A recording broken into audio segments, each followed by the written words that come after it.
Hola a todos, buenas tardes. Sean bienvenidos a este primer evento más bien del Festival Utopía en el marco del trabajo conjunto entre la Biblioteca Luis Ángel Arango y el propiamente dicho festival, para tener una primera conversación que creo que tiene todo el sentido dentro de todos los objetivos, como es naturaleza y literatura. Quisiera comenzar dándoles la bienvenida a las invitadas. Acompaña a Fernanda y a Joana, quienes ustedes ya saben quiénes son, entonces no voy a demorar presentándolas para aprovechar el tiempo.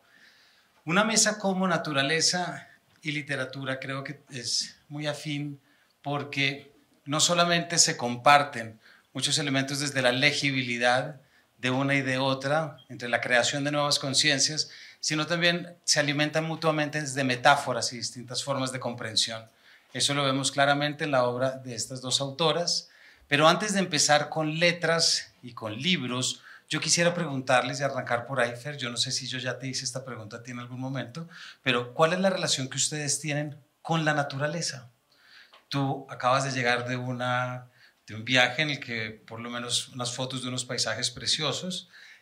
¿Por qué no nos cuentan un poquito desde lo personal cómo se vinculan ustedes con la naturaleza, con lo natural?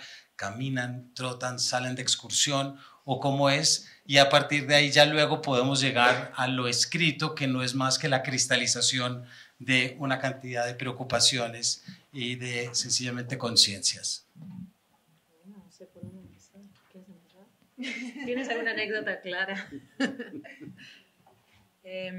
Bueno, muchas gracias por esta invitación y por estar aquí. Me alegra mucho estar compartiendo este espacio.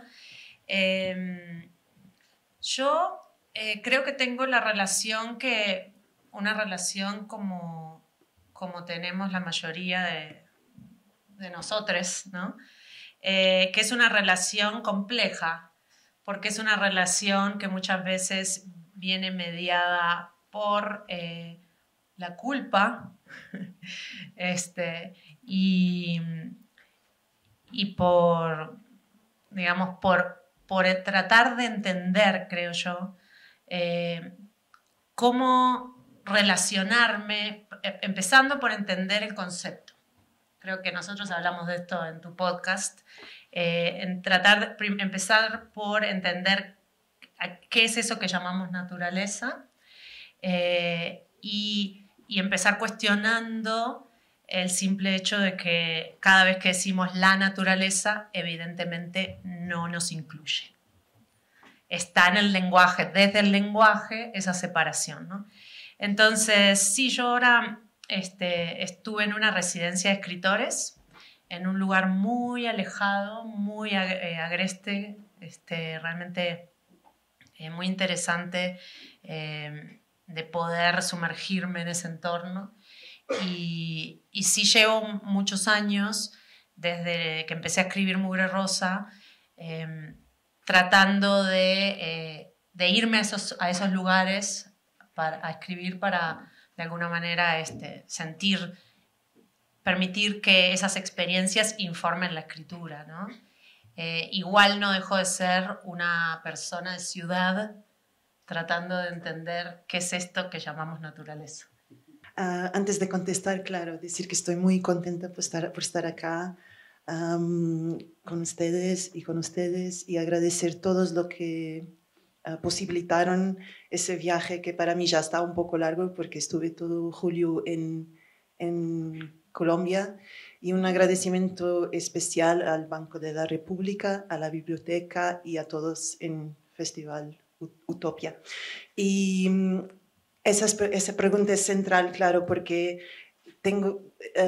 hay que definir qué incluye o excluye la palabra naturaleza. Si lo tomamos como en ese sentido más prosaico de el verde, el campo, yo soy una chica de la ciudad, poca conexión tengo con la naturaleza, fue mucho ver el mar, tengo una fuerte conexión con el río porque vivo en Lisboa, o sea, necesito mucho irme al río, pero raro estar en el verde porque no es una ciudad muy verde Lisboa.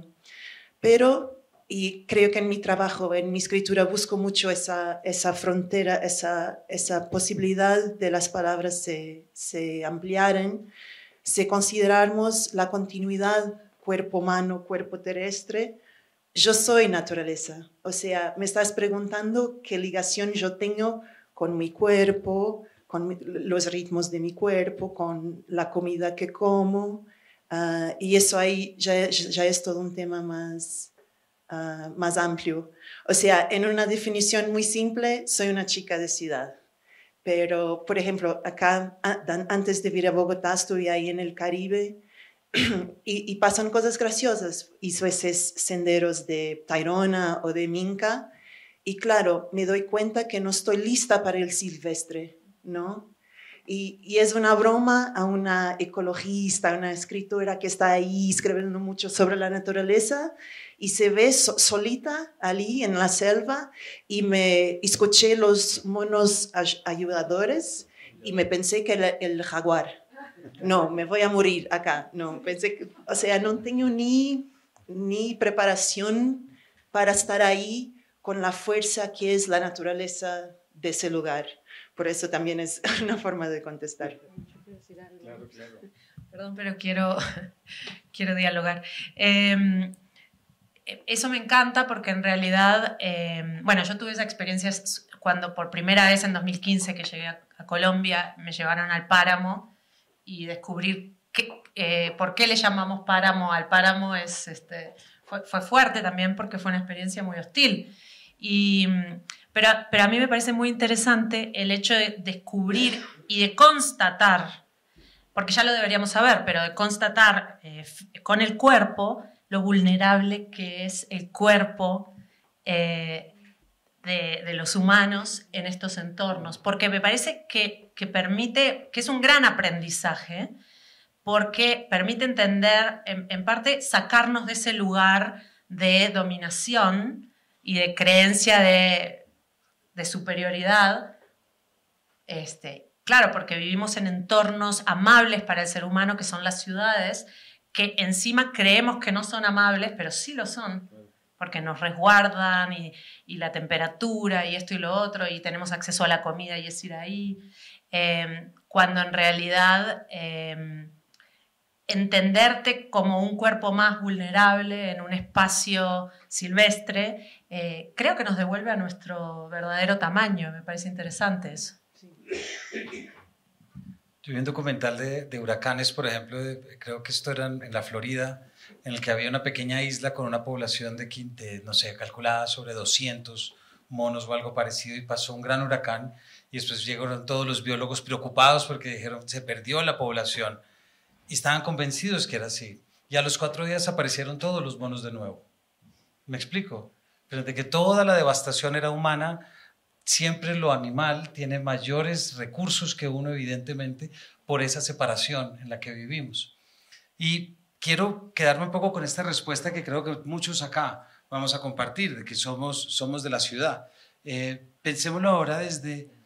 Porque claro, estamos hablando sobre novelas que se refieren a lo natural, a la naturaleza, Mugre Rosa, El Monte de las Furias, y en este caso, perdóname Fer, lo cojo, este libro tan bonito que se les dieron a la entrada, y también Ecología, Joana, tu novela, entre otras, por supuesto. Para ustedes, ¿cómo ha sido la relación que han tenido ya con la naturaleza a través de lo literario?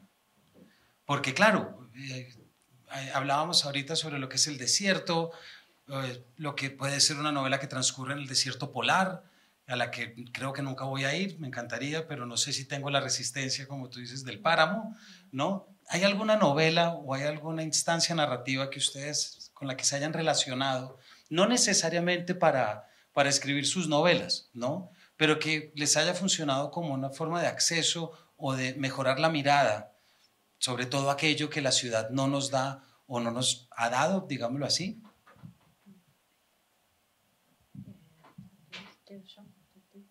Bueno, yo creo mucho en el papel ahí de la literatura en ese momento, porque veo que ese gran tema de la crisis ecológica no es solamente una crisis técnica, material, es más allá, antes de todo, una crisis de la imaginación. Y ahí, para mí, es el papel de las artes, de la literatura, en la que me ubico. Y para mí lo más difícil es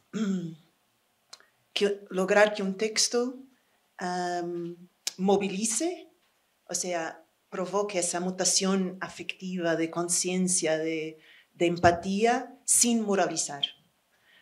Y no sé cómo se hace, pero en mis lecturas, los textos que a mí me cambiaron mucho, y fueron muchos, no solo en mi relación con la naturaleza, pero en mi relación con el mundo en general. Creo que soy, antes de ser escritora, soy lectora. Y mi mundo es un mundo literario, porque estoy ahí caminando por el Caribe, estoy pensando en García Márquez, o sea, hay toda una moldura con que yo también visito el mundo, que es una moldura literaria. Pero lo que sí me doy cuenta es que los textos que lograron el cambio más profundo en mí eran, y eso es importante por el tema de la naturaleza en la literatura, creo, no tenían soluciones. O sea, cuando hablamos del papel de la literatura, esperamos leer un libro que nos dé soluciones, y creo que eso es un equívoco. Ahí se empieza a moralizar. Creo que los textos que más me cambiaron son esos que me hunden, que me afundan ahí en el problema, que lo complexifica, eso es difícil, que lo vuelve más complejo, o sea, en ese sentido, un poco en paradoja, la literatura está ahí para generar más problemas ecológicos, no para solucionarlos. Sí, yo pienso que sí, que muchos libros me han permitido eso, Camilo. Sobre todo entender, digamos, yo también creo que la literatura no está ahí para dar respuestas, sino para plantear preguntas. Y en ese planteamiento de preguntas, la propia autora y el lector que se acerca al libro, digamos que se dan la mano y ingresan a explorar esa pregunta. Entonces, y al explorar la pregunta, a veces se llegan a cosas, ¿no? A momentos de lucidez, a pequeñas epifanías, o a atisbos de posibles respuestas, pero que nunca son bajada de línea del autor hacia el lector, ¿no? Porque para mí ahí hay algo que tiene que ser muy colaborativo. Yo sí creo que en la lectura que es un trabajo de colaboración, donde el lector está creando tanto como el escritor cuando lo estaba escribiendo, de una manera distinta, pero está involucrado mediante la imaginación, está también, no sé si escribiendo, pero leyendo entre líneas y ahí hay un trabajo colaborativo. Pero, por ejemplo, yo pensaba entre los muchísimos libros que tienen que ver con lo natural que leí en estos años. Cuando estaba escribiendo El Monte de las Furias, leí el libro de un escritor naturalista muy famoso, que es Robert Macfarlane, y él tiene un libro que se llama Las montañas de la mente. Ese libro me impactó bastante. Bueno, él es alpinista, entonces él podría haber contestado a tu pregunta inicial de otra manera. Y empieza hablando de su fascinación. ¿Cuál es la fascinación que tiene el alpinista que está arriesgando la vida constantemente con la montaña, ¿no? Pero luego él hace todo un estudio histórico y cultural sobre la relación del ser humano con la montaña y cómo ha ido cambiando a lo largo de los siglos. Y creo que una de las cosas que más me abrió la mirada es entender que el concepto de naturaleza y el concepto de paisaje es un constructo cultural. Y qué suerte, porque gracias a que es cultural lo podemos cambiar. Y entonces desde ahí se abre la posibilidad de empezar a transformar nuestra relación con eso que llamamos naturaleza, si podemos transformar todas estas ideas que están en torno a eso, ¿no? Que están asociadas ya culturalmente. Entonces él te cuenta cosas que hoy a nosotros nos parecen raras e inimaginables, y si no las supiéramos, no las creeríamos, si no hubiera documentación tal vez no se nos ocurría pensarlas, pero que antes de que el alpinismo comenzara a ser un deporte que empezó a estar de moda, en determinado momento, por supuesto antes de que se llegara al Mont Blanc y todo esto, y se empezaran como a conquistar las puntas de las montañas, las cimas, y eso también me parece muy interesante, el tema de las palabras. Se conquista la cima, entonces conquistado, check, vamos a otro, hay que conquistar ahora, hay que conquistar el Everest, conquistar. Siempre eran hombres que subían hasta allá, los exploradores arriesgaban su vida, muchos morían en ese intento, y él empieza a analizar cómo, pero que antes de que eso se volviera una moda que hubo como una locura incluso en Europa sobre, con el alpinismo. Antes de eso, las montañas eran consideradas feas. Y hay documentos de época, del 1700, donde hablan de las montañas como excrescencias de la naturaleza y pudenda de la naturaleza. Y por supuesto, ¿qué era lo deseable, qué era lo bonito? El paisaje domesticado. Ha cambiado y ahora hemos revalorizado. Eso fue mutando y fue adquiriendo otras connotaciones, pero hoy hemos revalorizado y nosotros cuando decimos, no, yo no quiero ir a ese lugar domesticado, yo quiero ir a la verdadera naturaleza, que vendría a ser la salvaje, la silvestre, ¿no? Y ahora hay un valor asociado a eso salvaje. Entonces, eso, por ejemplo, me lo enseñó ese libro, ¿no?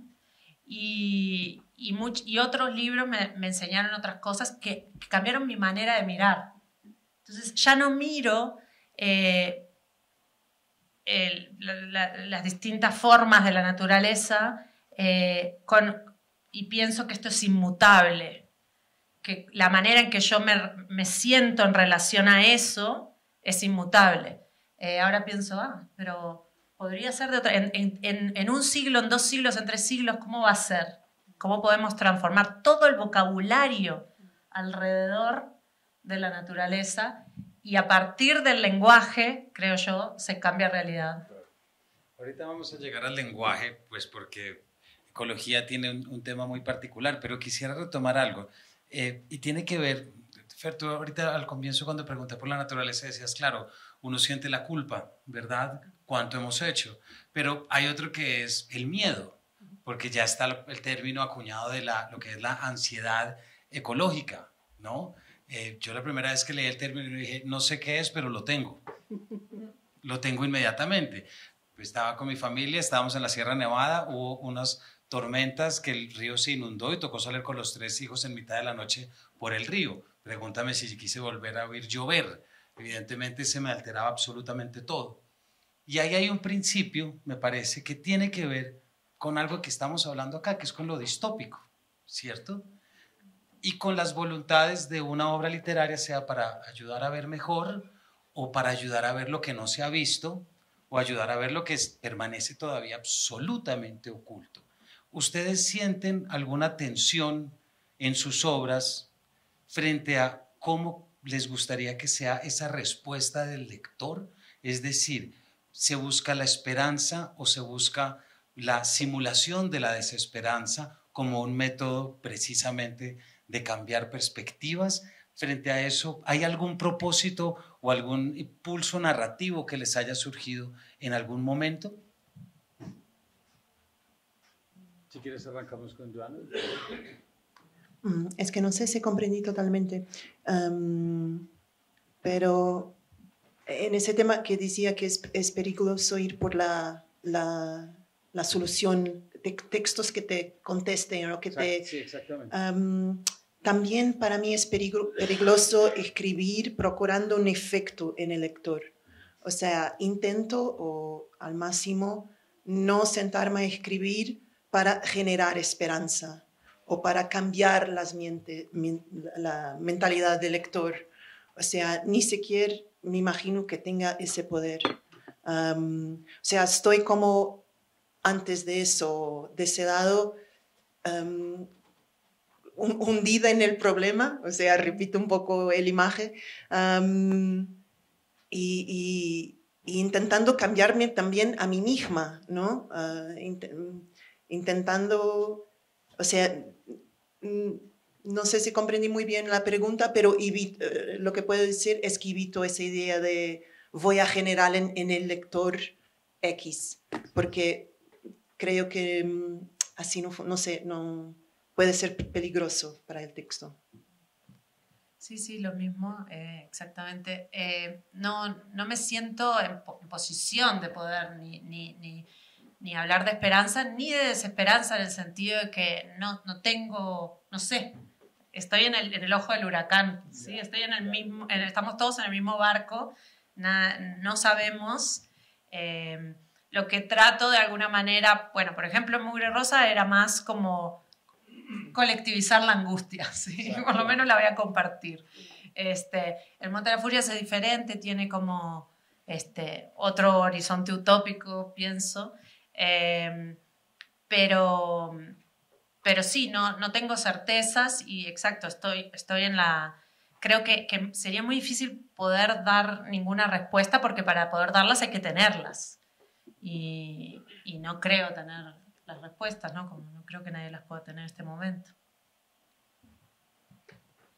Hay un tema que creo que sí es de pánico para todos, y es, ahorita lo hablábamos con Joana estudiando en el ascensor, y es, claro, uno se pone a pensar en quién es el culpable, ¿verdad? Vamos a no dar respuestas, pero sí vamos a encontrar culpables, ¿no? ¿A quién le podemos? Y claro, estaríamos todos en principio, pero luego es muy difícil visibilizar cabezas y decir, es él, fue él o fue este otro. Y ahí hay una palabra que creo que es difícil de evadir, pensando sobre todo en Mugre Rosa y pensando en ecología, más que en Monte de las Furias, como tú acabas de decir, que es nuestras prácticas extractivistas de explotación, es decir, todo lo que tiene que ver con lo neoliberal, podríamos llamarlo. Entonces quisiera preguntarles y que nos contaran un poquito, Joana, en tu caso en ecología, lo que supone, y luego vamos a profundizar, pero lo que supone esa idea en la que tú te metes tan clara, de cuando se mercantilizan las palabras que se utilizan para referir y representar una realidad, y luego, Fer, tú, por supuesto, lo que es la mugre rosa propiamente dicha, que no deja de ser una crítica a una explotación. Quisiera que pudiéramos quedarnos un poquito y que nos contaran de esas dos imágenes y metáforas, sobre todo para quienes no hayan leído, porque creo que son puntos fundamentales dentro de esto que estamos hablando. Bueno, sí, lo de las palabras, bueno, eso lo va a contestar Joana. Pero por favor. Porque en Mugre Rosa también aparece eso, ¿no? Ella toma las palabras que se utilizan para embellecer la realidad, claro. Y eufemísticamente no sonar tan terrible, ¿no?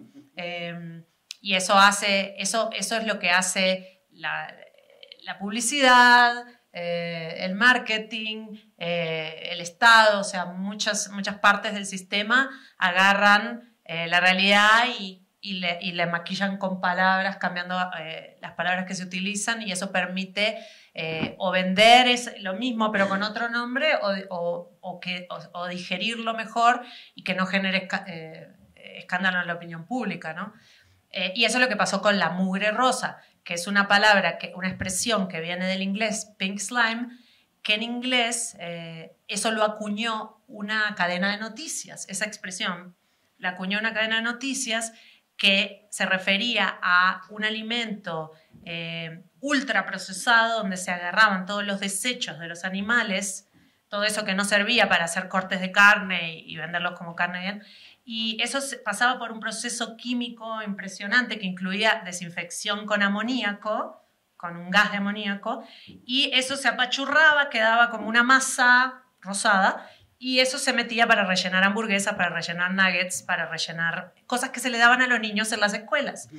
Cuando la gente, cuando NBC News agarra esto y dice, miren lo que están haciendo con nuestros niños, y lo llama Pink Slime, mugre rosa, o baba rosa, la gente ve la realidad porque la palabra ahora es asquerosa, y antes la palabra era técnica y entonces era aséptica.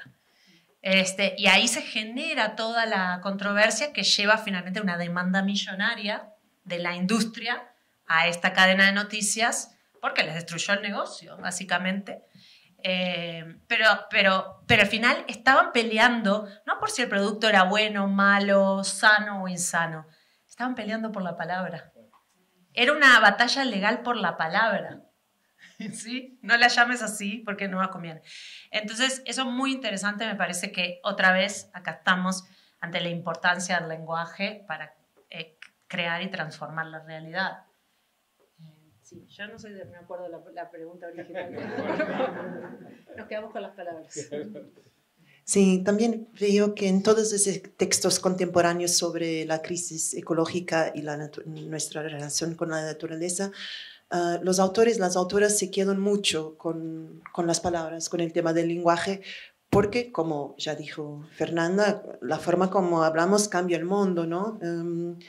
Y siempre estoy ahí mucho con esa pregunta cuando me siento a escribir, que es cómo hablar o qué historias contar para, por ejemplo, como ya hablé, para promover esa continuidad entre mi cuerpo y el cuerpo del entorno, los otros cuerpos, para no me ver como algo distinto de la naturaleza. Es una pregunta para mí muy orientadora de la escrita.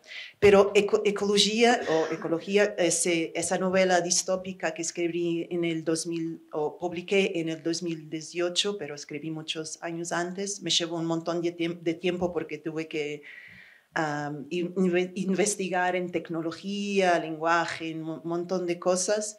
Nació de una cosa muy simple, que fue el proceso de privatización de las semillas agrícolas. Eso estaba ahí en el 2010, 2011, aconteciendo sobre todo en el espacio europeo con las multinacionales Bayer, Syngenta, que querían privatizar las semillas, algo que está ahí gratis desde siempre, ¿no? Y yo me quedé muy, o sea, en ese momento estaba enojada. Era lo que me hacía escribir, no era el efecto en el lector, pero tenía que poner mi revolta en el texto. Pero como no escribo, como escribo desde el imaginativo, no fui a escribir un texto sobre, ni la palabra semilla aparece en esas 400 páginas, nunca. Pero empecé pensando sobre el mecanismo muy contemporáneo de intentar mercantilizar cosas que tenemos gratis.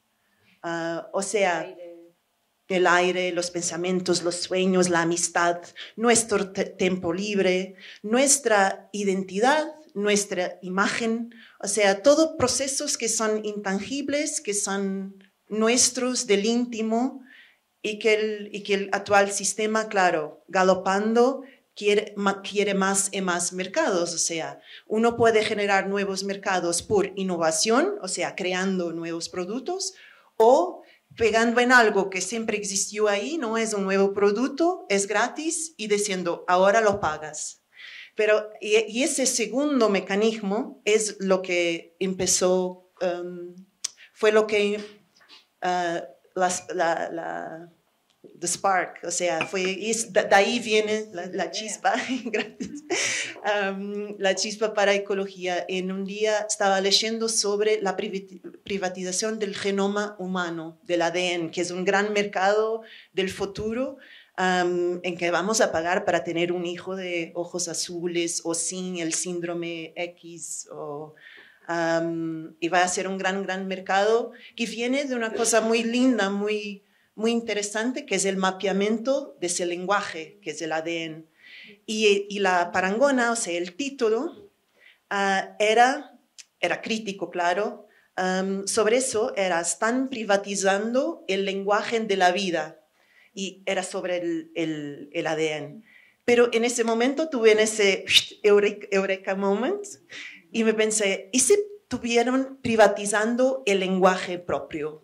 Y ahí empecé pensando pero no quería escribir una fantasía. Ecología es una novela muy real, esa es su crítica. Entonces empecé mirando a esos esas cosas que todos tenemos en el bolsillo y que nos escuchan. Y a partir del momento que nos escuchan, que digitalizan todo lo que estamos diciendo, pueden cuantificarlo. Y después de cuantificarlo, pueden tajarlo. O sea, ese es el camino para producir esa novela, que es en el fondo una sociedad donde empezamos a pagar por cada palabra. Y fue muy gracioso que al inicio la gente no entendía por qué un libro sobre el mercado, sobre comprar y vender productos, se llamaba ecología. Porque es como, no, ahora cambió desde 2018, pero en ese momento el sistema neoliberal, la mercantilización de todos los aspectos de nuestras vidas, todo eso no estaba tan inmediatamente conectado con la crisis ecológica. Y ahora creo que ya cayó la ficha.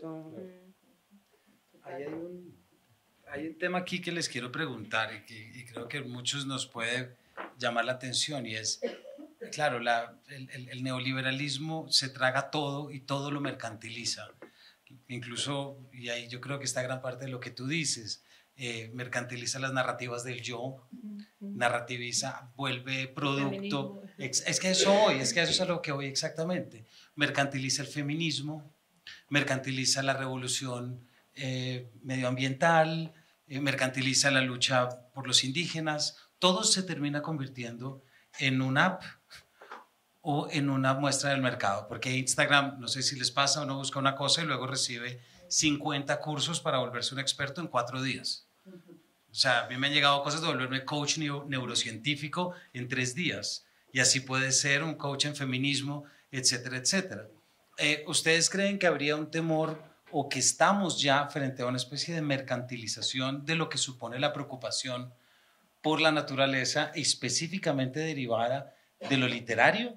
¿A qué voy? Hace un par de años empezaron a aparecer, y uno entraba a una librería y había 1 millón de libros, desde coaching, filosofía, recupera, habla con las plantas, habla con las hojas, habla con las raíces, habla con todo el mundo, ¿no? Y claro, y ahí se cuelan muchas cosas. No estoy diciendo que todo aquel que quiera traer algo así necesariamente esté, pero creo que ese es uno de los, no sé si ustedes están de acuerdo con esta afirmación, que ese es uno de los grandes peligros, porque de alguna forma las herramientas ya están viciadas, ¿no?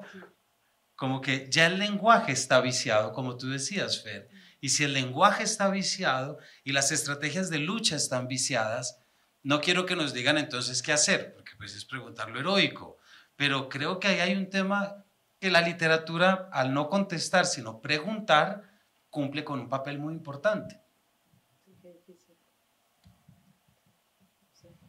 Sí, yo sé, me acabo de inspirar. Todavía no creo que haya tantos, no creo, por ejemplo, todavía no creo que haya un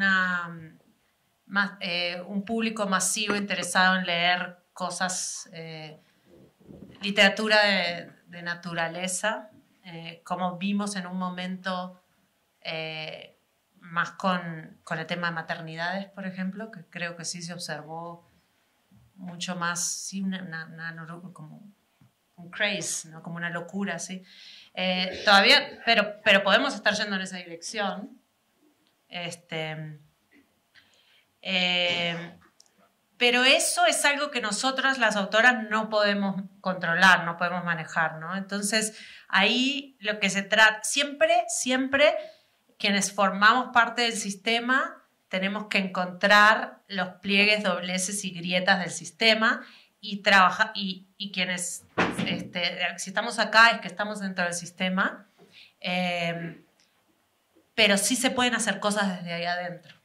Y una de las cosas que creo que podemos hacer nosotras las autoras es resistirnos a la simplificación, a que ese texto sea un texto fácil de leer, con respuestas rápidas, con que feel good, que te haga sentir bien, entonces que sea cómodo, porque la literatura, mientras siga siendo incómoda, sigue siendo de una minoría. Por más que esté dentro del sistema, igual no deja de ser minoritaria, ¿no? Entonces, sí, me parece. parece por ahí. Es difícil contestar, pero sí, creo que uno de los grandes desafíos de nuestro tiempo es que no se puede estar afuera. O sea, hagamos lo que hagamos, estamos en ese sistema y el problema es el sistema. Por eso esa frase un poco aforística, pero para mí muy importante, es una crisis de imaginación, porque hay que imaginar otro sistema. Y hay esa frase de Mark Fisher ya muy, muy agotada de que es más fácil imaginarnos el fin del mundo que el fin del capitalismo, ¿no? Y ahí está la crisis de la imaginación. O sea, sí, estoy de acuerdo que todo eso del verde ecológico son palabras muy, muy, muy agotadas, que ya se usan para todo. Todo es sostenible. Cada cocina como envases de plástico, qué sé yo, con una florita de un dibujo y es sostenible. Vuelos sostenibles. Es todo, o sea, claro, todo se vuelve un mercado y uno no se puede olvidar que la literatura también es un mercado. Los libros son productos que circulan, o sea, estamos dentro de eso, pensándolo, criticándolo, pero no veo otra forma de hacerlo. Veo los problemas, por ejemplo, con el mercado literario, con la producción, por ejemplo, de la imagen del autor o de la autora, con sus temas, ¿no? Joana escribe sobre ecología, siempre está en charlas de literatura y naturaleza. Yo veo la creación de un personaje que soy yo y que se vende, ¿no? Siempre, si hay un festival sobre ecología, llamamos Joana, ya está, ¿no? Y eso es muy problemático. Y yo veo qué pasa, pero ¿cómo estar afuera de eso, ¿no?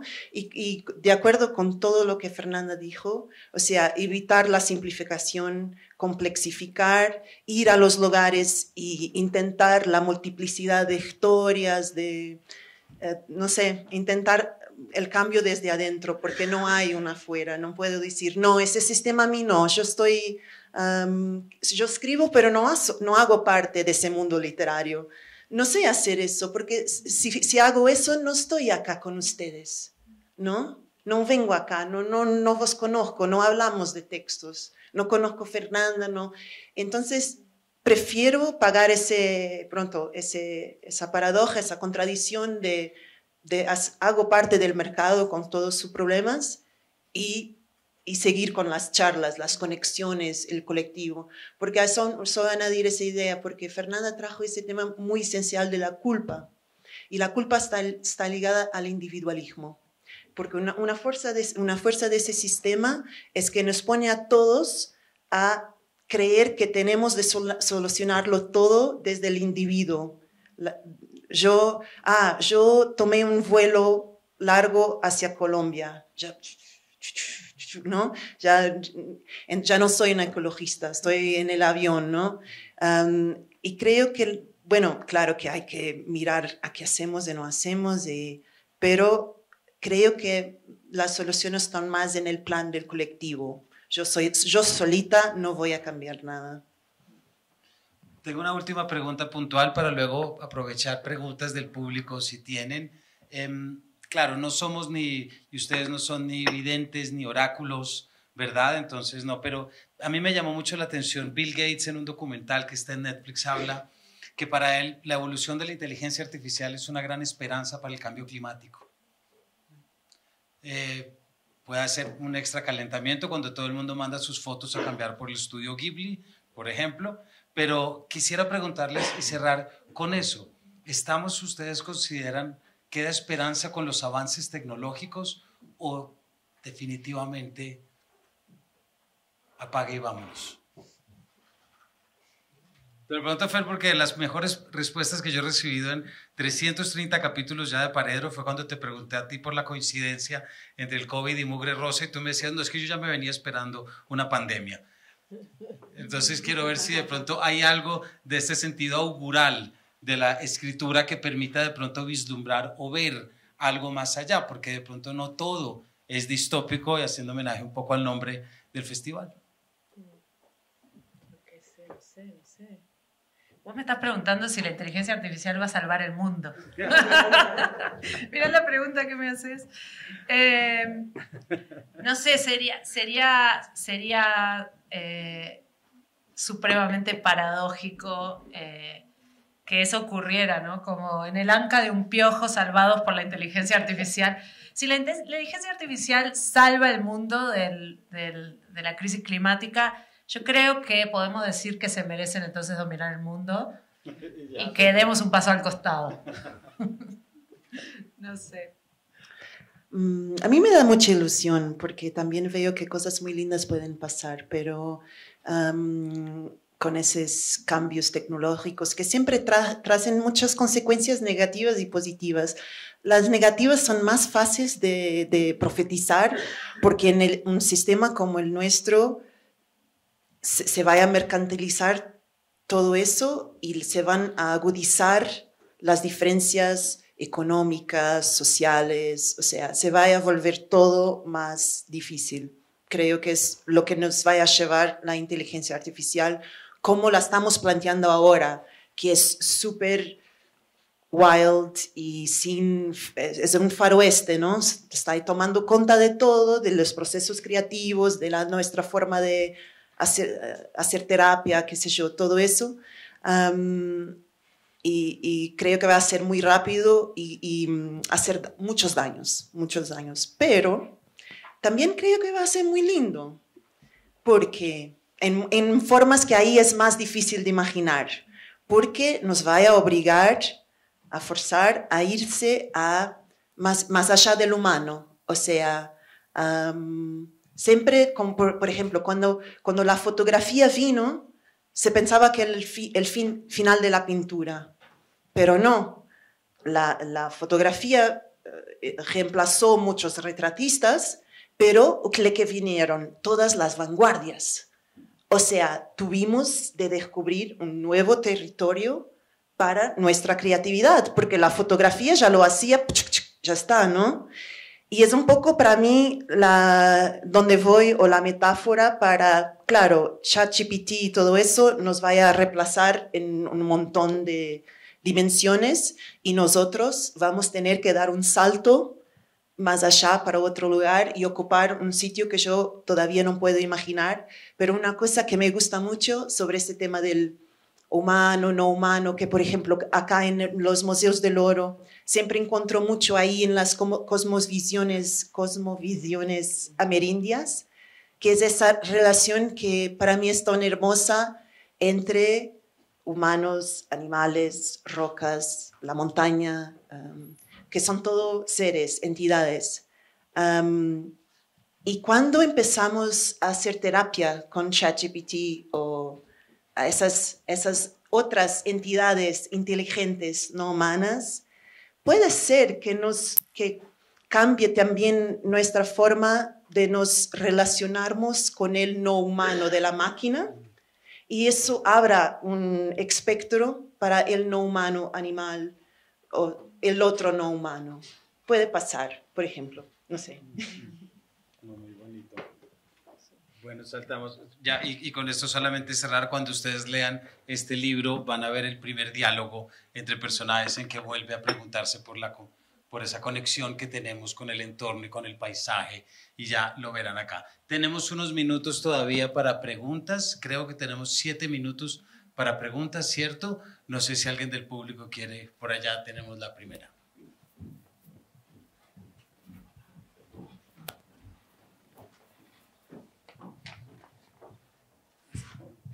Gracias.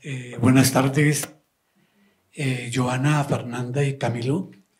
Gracias a Joana y Fernanda por sus palabras. Yo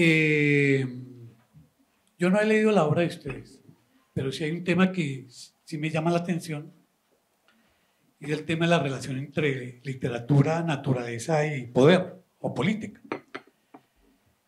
en el cual he venido indagando algunas cuestiones. Creo que nos han vendido una narrativa, y en esa narrativa nos han vendido unas ilusiones. La ilusión con la pregunta última de que nos van a salvar, la palabra, vuelve la palabra salvación como si en la IA encontráramos un salvador o una salvadora. Igual con los gobernantes o las gobernantes. Entonces yo creo que hay un relato que se está volviendo, o que no que se está haciendo, sino que es un relato que viene de mucho tiempo atrás, en donde genera una disputa. Y la disputa es por quién tiene la verdad sobre la naturaleza. Fíjense que cuando nos separaron, cuando empezaron a hacerse las clasificaciones desde las ciencias naturales, entonces nosotros los Homo sapiens, que ya para mí ya dejaron de ser sapiens, siguen siendo naturaleza, pero nos dividieron, nos clasificaron, blancos, negros, mestizos, afros, indígenas, y allí eso ya genera una ruptura. Y es una ruptura también en el lenguaje. Yo no sé si ustedes me ayudan a intentar buscar información que me permita decir cuáles han sido desde cada uno de sus lugares de origen, cuáles han sido las resistencias, no solamente desde el lenguaje, sino las resistencias de las comunidades en cada uno de sus países, en esa relación entre literatura, naturaleza y política. ¿En mi país?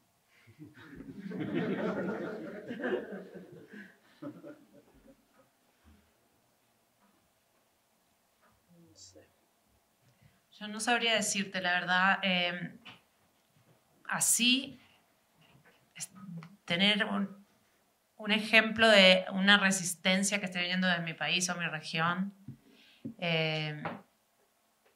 no la tengo clara. Yo realmente creo que todo lo que tiene que ver con naturaleza y literatura, donde inevitablemente va a estar presente el tema del poder y de las estructuras del poder y del sistema, sigue siendo muy incipiente.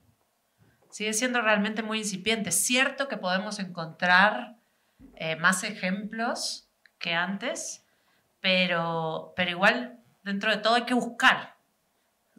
Todavía hay que escarbar para ir encontrando alguien que hizo esto, otra cosa que hizo esto, y se está... Lo que sí me parece interesante es que estamos asistiendo en vivo y en directo, en este momento, el momento que nos tocó vivir, y a mí como escritora, por ejemplo, estoy asistiendo en tiempo real a la construcción de una tradición. Obvio que tiene antecedentes, y yo investigué esto para mi proyecto de investigación en el Instituto Cara y Cuervo, y rastreé, y hay antecedentes desde la vorágine misma hasta cuentos de Horacio Quiroga, que podríamos pensar como eran los proto relatos del Antropoceno, y otros antecedentes, pero hay que irlos rastreando y hay que ir, y sobre eso también se va sedimentando las nuevas narrativas que tratan de esos temas, y al mismo tiempo estas nuevas propuestas están dialogando entre sí y se van construyendo sobre ese diálogo. Así es como se construye la tradición literaria, con capas y capas dialogando con lo que vino antes y con lo que está alrededor en el presente, y a partir de ahí se va construyendo una tradición. Y eso no deja de ser fascinante poder observarlo, ¿sí? Decir, porque es incipiente. Entonces, en ese sentido, por ejemplo, de Uruguay no tengo referentes que pudiera darles. Pero sí voy encontrando cosas que van surgiendo en la literatura latinoamericana, que para mí, yo reivindico la etiqueta latinoamericano, que siento que de alguna manera van apareciendo y me interesan. Siempre que me topo con alguna, lo leo y estoy pendiente de eso, ¿no? Pero al mismo tiempo lo mismo, otra vez en el ojo del huracán, todo está pasando. Y si lo observamos de esa manera, se vuelve muy dinámico, muy interesante, ¿no? Decir, bueno, las cosas están pasando y somos parte de eso y al mismo tiempo somos un granito de arena en ese presente. ¿Qué puedo decir sobre Portugal en ese momento? Para las elecciones ni se hablaba del tema de la sostenibilidad en los programas políticos. Había como 2 partidos de izquierda que lo mencionaban más, pero mismo los partidos de izquierda que son los donde están, por ejemplo, todos los activistas ecológicos, defienden, por ejemplo, un segundo aeropuerto para Lisboa. O sea, se ve en ese ejemplo que el económico sigue alineando. El alcalde de Lisboa es un hombre sumamente sustentado por el lobby de los coches. Quiere hacer aparcaderos, quiere como cortar árboles para hacer aparcaderos. O sea, ese es un poco el estado de la nación. Lo que se volvió triste en los últimos tiempos es que durante un tiempo resistimos a esa ola hacia la derecha que está en toda la Europa en ese momento, y Portugal y España estuvieron ahí un poco con su retraso cultural típico, pero en ese caso, bueno, pero ya está cambiando también, y ahí es claramente para mí la fuerza de una narrativa que no tiene que ver ahí directamente con el cambio climático o con la crisis ecológica, pero con el tema muy, muy fuerte en ese momento de la inmigración. O sea que yo lo hacía equivaler al miedo del otro, del desconocido, ¿no? Y eso que sí, que tiene que ver con la naturaleza, una necesidad de control. Ahí yo hago una conexión entre los 2 temas, que es ese proyecto del capitalismo de controlar a todo y políticos que te prometen que va a estar todo muy controlado y que el desconocido, el distinto, el exótico, el ajeno no te vaya a molestar. Muchísimas gracias por habernos acompañado. Gracias a todos.